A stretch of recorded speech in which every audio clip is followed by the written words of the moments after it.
Salutations camarades, aujourd'hui on découvre un nouvel objet du Lancer, c'est-à-dire le sac à pain et sa sangle de transport. Suite au traité de Versailles, l'armée allemande est réduite à 100 000 hommes.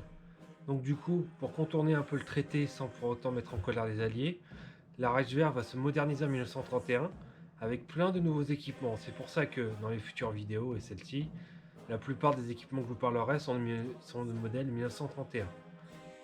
Adopté en 1931 donc, le Broad Bottle Model 31, en gros c'est celui-là.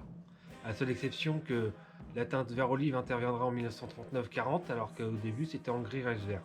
Donc alors globalement, le sac à pain est constitué de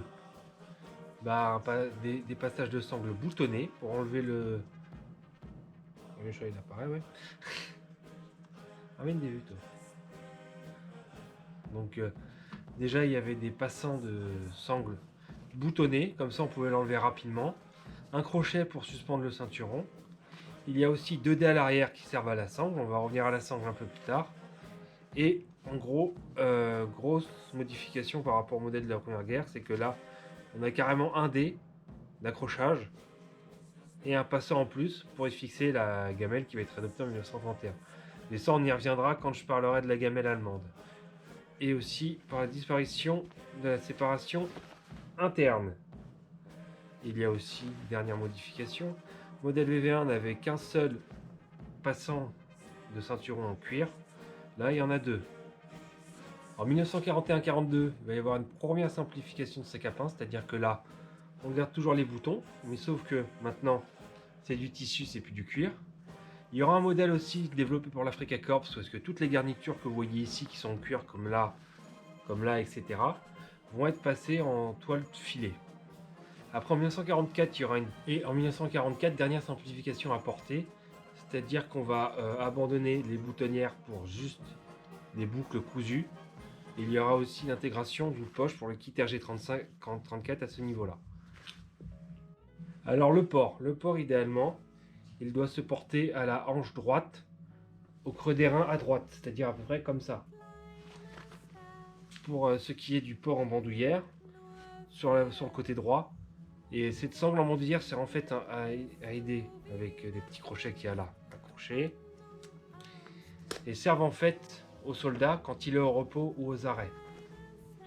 Donc du coup, accroché aux petits anneaux et vous avez un magnifique musette.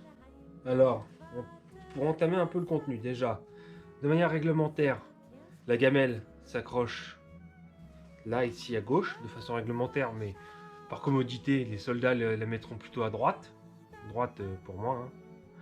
Et la gourde sur l'autre côté.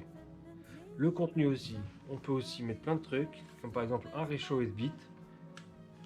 Quand on est en OP, pour se faire chauffer un petit café avec le car allemand, ça va bien. Du Coca-Cola aussi, comme ça on fait un petit boost pendant la partie. Les couverts qui soient emboîtables ou combinés. Et un beurrier aussi. Très important le beurrier, comme ça vous pouvez mettre comme ici des choses qui créent de la flotte. De manière réglementaire aussi pour la reconstitution, il y avait le bonnet de police, donc ça éventuellement, et le kit de nettoyage RG34. Et après vous pouvez mettre plein de choses différentes dedans, vous voyez avec ça, il y a la place. A savoir aussi que le sac à pain était distribué du simple soldat au grade de colonel. Donc voilà. Sur ce, je vous dis bonne fête, rendez-vous en 2023. Vraiment que du bonheur, etc. La santé surtout, la santé. Et puis on se retrouve mi-janvier pour une nouvelle vidéo. Allez, à plus!